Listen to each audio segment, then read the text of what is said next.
Dünyanın ən böyük tropik meşəsi, hər kvadrat metrində zəhərli ilan olduğu deyilən ada. Dövlətin belə tam nəzarət edə bilmədiyi gecəqondu məhəllələri. Bir tərəfdə göydə helikopterlə işə gedən milyonçular, digər tərəfdə gündə cəmi 3 dollar qazanaraq yaşamağa çalışan milyonlarla insan. Dünyanın ən böyük karnavalı, futbol imperiyası, amma eyni zamanda cinayət və sosial bərabərsizliyin kölgəsində qalan bir ölkə. Bütün bunlar eyni ölkədə baş verir. Bugün birlikdə dünyanın ən rəngarəng, ən ziddiyyətli və bəlkə də ən təəccüblü dövlətlərindən biri olan Braziliyanı kəşf edəcəyik. Elə faktlar var ki, onları eşidəndən sonra bu ölkəyə baxışınız tamamilə dəyişəcək. Braziliya, rəsmi adı ilə Braziliya Federativ Respublikası. Cənubi Amerikanın həm ərazisinə, həm də əhalisinə görə ən böyük ölkəsidir. Ekvador və Çili istisna olmaqla Cənubi Amerikanın bütün ölkələri ilə həmsərhəddir. Təxminən 8 milyon 516 min kvadrat kilometr əraziyə malik olan ölkə tək başına qitənin 47,8%-ni əhatə edir. 10 ölkə ilə sərhədi olan Braziliyanın ən maraqlı sərhədlərindən biri ölkənin şimalında yerləşən və Fransanın dənizaşırı ərazisi sayılan Fransa Qvineyası ilə olan sərhədidir. Bu səbəbdən Braziliya dolayısıyla Avropa ölkəsi ilə həmsərhəd olan nadir Cənubi Amerika dövlətlərindən biridir. Dünyanın ən böyük bataqlığı, ən böyük tropik meşəsi və ən iri şəlalələrindən biri məhz burada yerləşir. Amazon yağış meşələri digər Cənubi Amerika ölkələrinin də ərazisinə yayılsa da, onun təxminən 60%-i Braziliyanın payına düşür. Dünyanın ən zəngin biomüxtəlifliyi də məhz burada cəmləşib. Amazon meşələri sayəsində yer kürəsində istehsal olunan oksigenin əhəmiyyətli hissəsi burada yaranır. Bu meşələr indiyədək elmə məlum olan təxminən 9 milyon heyvan növünün demək olar ki, yarısına ev sahibliyi edir. Dünyanın ən təhlükəli yerlərindən biri hesab olunan İlan adası da Braziliyada yerləşir. Bu adaya yalnız xüsusi icazə ilə əsasən alimlərin daxil olmasına icazə verilir. Rəvayətə görə adada hər kvadrat metrə təxminən bir zəhərli ilan düşür. Braziliya o qədər böyükdür ki, onun ümumi ərazisi demək olar ki, Avropadakı bir çox ölkələrin ümumi sahəsinə bərabərdir. Ölkə 26 ştat və bir federal dairədən ibarətdir. Bir çoxlarının düşündüyünün əksinə olaraq, Braziliyanın paytaxtı Rio de Janeiro deyil, Braziliya şəhəridir. Rio de Janeiro 1960-cı ilə qədər ölkənin paytaxtı olub. Hazırki paytaxt Braziliya isə xüsusi olaraq paytaxt olması məqsədi ilə 1956-1960-cı illər arasında cəmi 41 aya sıfırdan inşa edilib.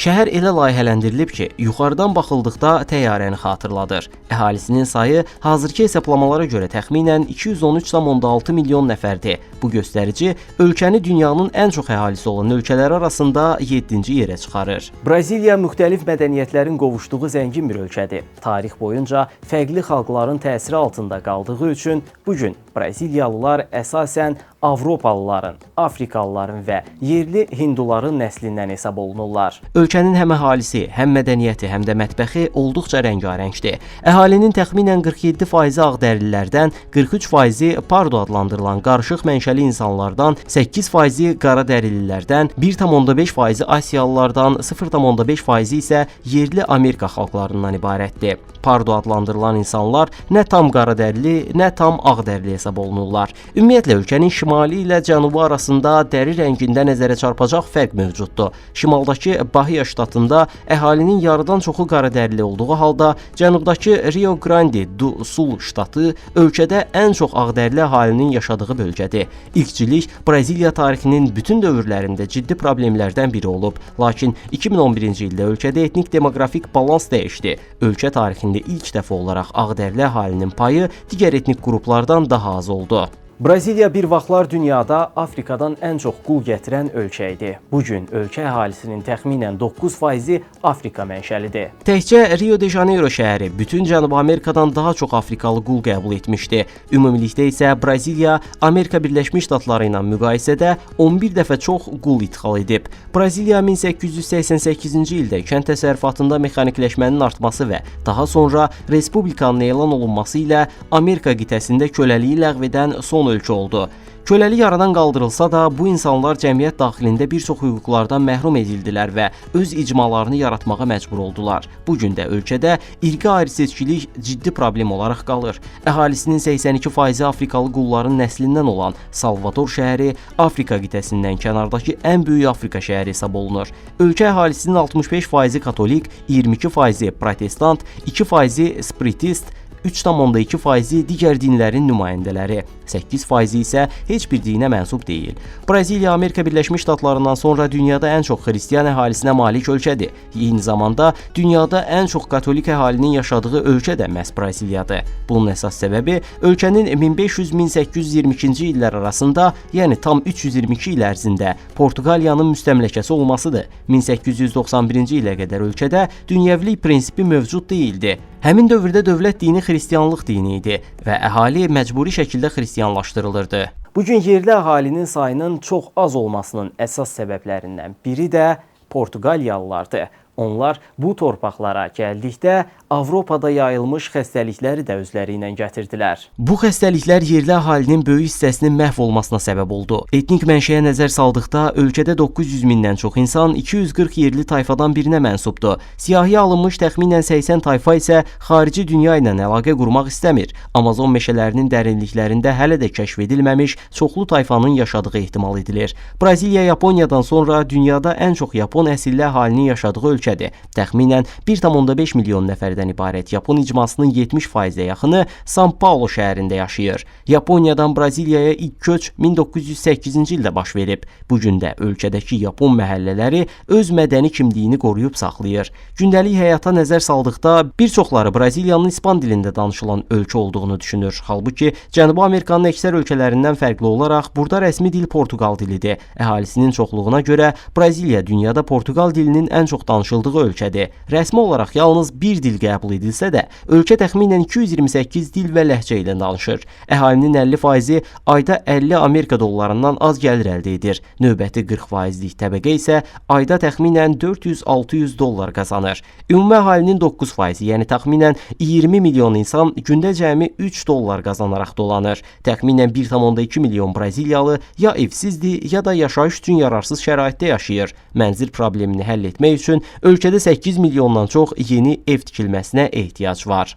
Rio de Janeiro'da evsiz insanların sayı cəmi 3 il ərzində 150% artıb. Bəzi bölgələrdə küçələr səkidə yatan insanlarla doludur. Ölkədə yoxsul ərazilərin sayı olduqca çoxdur. Varlı əhalinin böyük hissəsi ölkənin cənub bölgələrində yaşayır. Braziliya inkişaf etməkdə olan bir çox ölkədən fərqli olaraq olduqca bahalı ölkə hesab olunur. Telefon, planşet, kompüter kimi texnoloji məhsullar burada dünyanın ən yüksək qiymətləri ilə satılır. Ölkə uzun illər dünyanın ən böyük inflyasiya göstəricilərindən birinə sahib olub. 1980-ci illərdə inflyasiya 2942%-ə qədər yüksəlmiş, yalnız 1995-ci ildən sonra azalmağa başlamışdı. Həmin dövrdə mağazalar ayaqda qala bilmək üçün məhsulları hissə-hissə ödənişlə satmağa öyrənmişdilər. Bu gün də bəzi məhsullar 20 ayadək taksitlə satılır. Ümumilikdə Braziliyalılar daim borc yükü altında yaşayırlar. Əhalinin 60%-i hissə-hissə aldığı məhsul və xidmətlərə görə borcludur. Qısacası, Braziliya qiymətlərin yüksək, insanların isə taksitlə alış-veriş etməyə alışdığı ölkədir.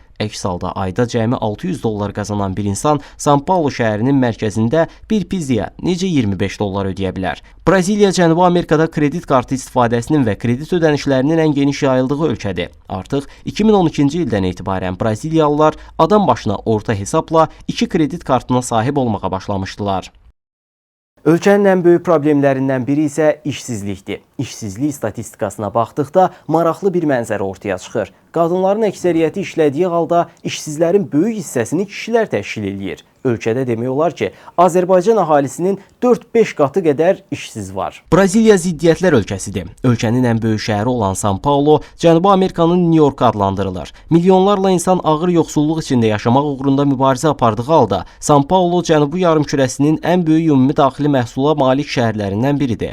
Şəhər dünyanın ən mühüm maliyyə və sənaye mərkəzlərindən sayılır. Avropadakı bir çox ölkənin iqtisadiyyatı belə São Paulo'nun iqtisadiyyatından kiçikdir. Eyni zamanda Braziliya iqtisadiyyatının 30%-dən çoxu bu şəhərin payına düşür. São Paulo dünyanın ən ağır yol tıxacları ilə tanınan şəhərlərindən biridir. 15 noyabr 2013-cü ildə şəhərdə 309 kilometr uzunluğunda tıxac qeydə alınaraq rekord vurulmuşdu. Şəhər 500-dən çox helikopteri ilə dünyada ən çox helikopterə sahib şəhər hesab olunur. Tıxac probleminin tam həlli mümkün olmasa da, tədbiqlər vasitəsilə çağırılan helikopter taksiləri bu vəziyyətə müəyyən qədər çıxış yolu yaradıb. Bundan başqa şəxsi helikopterlər olan insanların sayı da kifayət qədər çoxdur. Rahat həyat tərzinə üstünlük verən varlı insanlar üçün helikopter gündəlik nəqliyyat vasitəsidir. Şəhərdə hər gün orta hesabla 700 helikopter uçuşu həyata keçirilir. Qeyd edək ki, Braziliyada satılan yeni avtomobillərin 92%-i yanacaq kimi bitkilərdən əldə olunan bərpa olunan enerji mənbəyi etanoldan istifadə edir. Braziliya ümumilikdə təhlükəli ölkə hesab olunur. Oğurluq və digər cinayətlərin səviyyəsi kifayət qədər yüksəkdir. Ölkə cinayət göstəricilərinə görə dünyada ilk 7 ölkə sırasındadır. Bu səbəbdən Braziliyaya səfər edən turistlərə bahalı saat, boyunbağı, qolbaq kimi qiymətli aksesuarlar taxmamaq, fotoaparat və digər bahalı avadanlıqları hər yerdə nümayiş etdirməmək tövsiyə olunur. Oğurluq hallarının geniş yayılması səbəbindən bir çox ştatlarda dövlət və özəl binalarda dəbilqə ilə və ya üzü örtülü şəkildə daxil olmaq qadağandır. Ölkədə özünü müdafiə anlayışına hüquqi baxımdan çox məhdud yanaşılır. Hüquq mühafizə orqanları hesab edir ki, cinayətkarlarla mübarizə polisə mənsub vəzifədir. Məsələn, sizə hücum edən şəxsə özünüzü qorumaq məqsədi ilə xəsarət yetirsəz, bəzi hallarda hüquqi məsuliyyətlə üzləşə bilərsiniz. Cinayətkarlıqdan danışmışkən, Braziliya həbsxanalarında maraqlı bir proqram tətbiq olunur. Məhbus oxuduğu kitabın məzmununu yazılı şəkildə, düzgün şəkildə təqdim edərsə, hər kitab üçün cəza müddətindən 4 gün azaldılır. Bu üsulla maksimum 48 gün güzəşt əldə etmək mümkündür. Cəzanın azaldılması üçün başqa bir üsul da mövcuddur. Məhbuslar şəhər meydanının işıqlandırılması üçün elektrik istehsal edən xüsusi velosipedlərin pedallarını fırladaraq da cəza müddətlərini qısalda bilirlər. Bu proqramın əsas məqsədi məhbusların özlərini inkişaf etdirməsi və cəmiyyətə yenidən qazandırılmasıdır. Braziliya deyiləndə insanların ağlına ilk gələn anlayışlardan biri də favela adlanan gecəqondu məhəllələridir. Bunlar bir-birinin üzərində tikilmiş kimi görünən plansız şəkildə salınmış yaşayış məhəllələridir. Favelalar dünyanın ən təhlükəli yaşayış yerlərindən biri hesab olunur. Bəzi mənbələrdə bu ərazilərin hətta müharibə gedən ölkələrin bəzi bölgələrindən daha təhlükəli olduğu qeyd edilir. Bu məhəllələrdə narkotik cinayətkar qrupları böyük təsir gücünə malikdir və bir çox ərazi faktiki olaraq dövlət nəzarətindən kənarda fəaliyyət göstərir. Belə ərazilərdə problem yaşayan insanlar bəzən polisə deyil, yerli cinayətkar qruplaşmaların rəhbərlərinə müraciət etməyə məcbur qalırlar. Polis isə bu məhəllələrdə tam nəzarət qura bilmir və bir çox hallarda bu ərazilərə daxil olmaqdan çəkinir. Çünki bəzi cinayətkar qruplar silah və təşkilatlanma baxımından olduqca güclüdür. Əslində Braziliyada silah saxlamaq ciddi qaydalarla tənzimlənir. Buna baxmayaraq, favelalarda küçələrin başında silahlı şəxslərə rast gəlmək adi hal sayılır. Amerika Birləşmiş Ştatlarında polis zorakılığı tez-tez müzakirə olunan mövzudur. Lakin bəzi statistik məlumatlara görə Braziliyanın bəzi şəhərlərində polis əməliyyatları zamanı ölüm halları daha yüksəkdir. Favela məhəllələrinin təpələrdə salınmasının əsas səbəbi aşağıdan gələn insanların əvvəlcədən görə bilməkdir. Dar küçələr isə mümkün polis əməliyyatları zamanı qaçışı asanlaşdırmaq məqsədi daşıyır. Bu məhəllələrdəki evlərin əksəriyyətinin rəsmi mülkiyyət sənədi yoxdur. İlk evlər dağıntılar, taxta parçaları və müxtəlif tullantı materiallardan tikilmişdi. Sonrakı illərdə onlar tədricən möhkəmləndirilsə də, Dünya Bankının qiymətləndirilməsinə görə yaşayış şəraiti hələ də qənaətbəxş deyil. Favelalar 19-cu əsrin sonlarında yaşayacaq yeri olmayan əskərlər tərəfindən salınmağa başlanılıb. Daha sonra köləlikdən azad edilmiş, lakin işi və evi olmayan keçmiş qulların bura köç etməsi ilə sürətlə böyüyüb. 1990-cı illərdə isə Cənubi Amerikadakı narkotik kartelləri dövlət nəzarətinin zəif olduğunu görərək bu məhəllələri fəaliyyət mərkəzinə çevirdilər. Səhiyyə xidmətlərinin çatışmazlığı səbəbindən bu ərazilərdə müxtəlif xəstəliklər geniş yayılıb. Körpə ölüm göstəriciləri isə yüksəkdir. Dərman qıtlığı səbəbindən müalicəsi mümkün olan bir çox xəstəlik belə vaxtında müalicə edilmir. Braziliyada orta ömür uzunluğu 76,57 il olduğu halda bəzi favela məhəllələrində bu göstəricinin təxminən 48 il olduğu bildirilir. Əlbəttə, burada yaşayan insanların hamısı cinayətkar hesab etmək doğru deyil. Rio de Janeiro əhalisinin təxminən 1/4 favela ərazilərində yaşayır. 2011-ci il hesabatına görə isə ölkə əhalisinin 6% bu məhəllələrin sakinləri idi. Bu göstərici bugün təxminən 15 milyon insana bərabər hesab olunur. Bu insanların böyük hissəsi maddi imkanları olmadığı üçün həmin məhəllələri tərk edə bilmir. Onlar üçün favela sadəcə yaşayış yeri deyil, həyatda qalmağın yeganə yeganə yoludur. Şəhərin mərkəzində orta hesabla bir mənzilin aylıq kirayəsi təxminən 600 Amerika dolları olduğu halda, favelalarda 3 otaqlı evi təxminən 100 dollara kirayə eləmək mümkündür. Üstəlik elektrik, su və təbii qaz kimi kommunal xidmətlərə görə əksər hallarda ödəniş edilmir. Bunun səbəbi həmin xidmətlərdən qanunsuz şəkildə istifadə olunmasıdır. Favelalarda istifadə olunan infrastrukturun və bəzi xidmətlərin mühüm hissəsi rəsmi qeydiyyatdan kənardır. Buna görə də burada xidmətlərin qiyməti xeyli ucuzdur. Son illərdə bu gecəqondu məhəllələrinin bəzi küçələri turistlər üçün maraqlı məkanlara çevrilib. Hər il təxminən 40 min turist həyatlarında bəlkə də heç vaxt şahid olmayacaqları yoxsulluğu yaxından görmək üçün favelaları ziyarət edir. Bütün küçələr təhlükəsiz olmadığına görə turistlər favelaları bələdçilərin müşayiəti ilə gəzirlər. Yerli bələdçilər ərazini yaxşı tanıdıqları üçün bu səfərlər daha təhlükəsiz hesab olunur. Son illərdə bəzi favelalarda vəziyyət müəyyən qədər yaxşılaşmağa başlayıb. Məsələn, Rio de Janeiro'nun ən böyük favelalarından biri olan Rocinha'da yaşayan insanların təxminən 80% iş sahibidir. Burada yaşayanların böyük əksəriyyətinin cinayətkar qruplarla heç bir əlaqəsi yoxdur. Yoxsulluq və xəstəliklər hələ də ciddi problem olsa da, insanların əsas hüquqları və xidmətlərə çıxışını yaxşılaşdırmağa çalışan sosial və dini təşkilatlar fəaliyyət göstərir. Araşdırmalara görə şəhər ərazilərində yaşayan 26 milyon insanın təmiz içməli suya çıxışı yoxdur. 14 milyon nəfər isə tullantıların toplanması xidmətlərindən məhrumdur. Bundan əlavə 83 milyon insan kanalizasiya sisteminə qoşulmayıb. Bəs Braziliyalılar necə insanlardır? Braziliya mədəniyyəti onlarla fərqli mədəniyyətin qovuşmasından formalaşıb. Bununla belə, insanların dəyişməyən ortaq xüsusiyyəti var. Onlar istiqamlı, səmimi və əyləncəni sevən insanlardır. Şərait necə olursa olsun, ümumilikdə həyatsevər və şən olmağa çalışırlar. Onlar hisslərini açıq şəkildə ifadə edirlər. İlk dəfə tanış olduğu insanı qucaqlamaq və ya yanağından öpmək Braziliyada tamamilə adi davranış sayılır. Danışarkən qarşı tərəfə yaxın dayanır və söhbət zamanı fiziki təmas qurmağa üstünlük verirlər. Braziliyaya səfər edən turistlərin əksəriyyəti Braziliyalıların çox qonaqpərvər olduqlarını qeyd edir. Bir çox turist təyyarədə, kafedə və ya küçədə tanış olduqları insanların onları evlərinə dəvət etdiklərini, yeməyə qonaq etdiklərini və ya heç olmasa bir fincan kofe təklif etdiklərini söylüyor. Kofe Braziliya mədəniyyətinin ayrılmaz hissəsidir. Son 150 ildə ölkə dünyanın ən böyük qəhvə istehsalçısı olub. Braziliya bu gün də dünya qəhvə istehsalçısının təxminən 40%-ni tək başına təmin edir və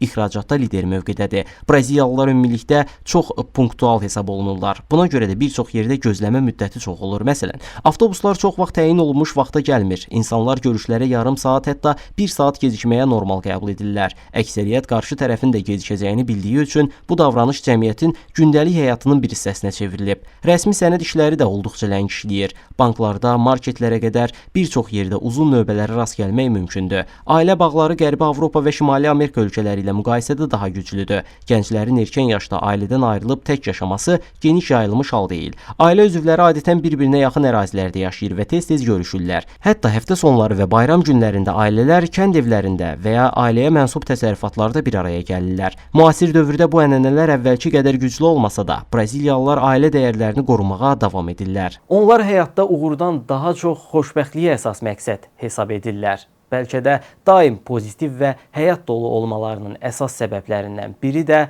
məhz budur. Onlar uğursuzluqlarla qarşılaşsalar belə, əsl uğurun xoşbəxt yaşamaq olduğuna inanırlar. Braziliya yüksək həyat enerjisi və ritmi ilə seçilən ölkədir. Musiqi və rəqsin ön planda olduğu məşhur karnavallar, bitmək bilməyən şənliklər və əyləncə mədəniyyəti Braziliyalıların simvoluna çevrilib. Hər il fevral və mart aylarında Rio de Janeiro'da dünyanın ən böyük karnavallarından biri olan məşhur Rio karnavalı keçirilir. 2004-cü ildə Guinness Dünya Rekordları kitabına dünyanın ən böyük karnavalı kimi daxil edilən bu tədbirə 2000-ci ildə son dəfə pandemiyadan əvvəl keçirilərkən 7 milyondan çox insan qatılmışdı. Braziliyalılar dünyanın ən atletik xalqlarından biri hesab olunurlar. İdman onların gündəlik həyatının ayrılmaz hissəsidir. Futbolun vətəni olmasa da Braziliya futbol tarixinin ən uğurlu ölkəsi kimi tanınır.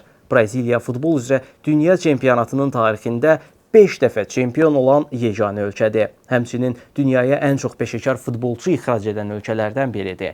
Ölkədə hətta Ekvador xəttinin stadionunun mərkəz xəttindən keçdiyi məşhur futbol stadionu da mövcuddur.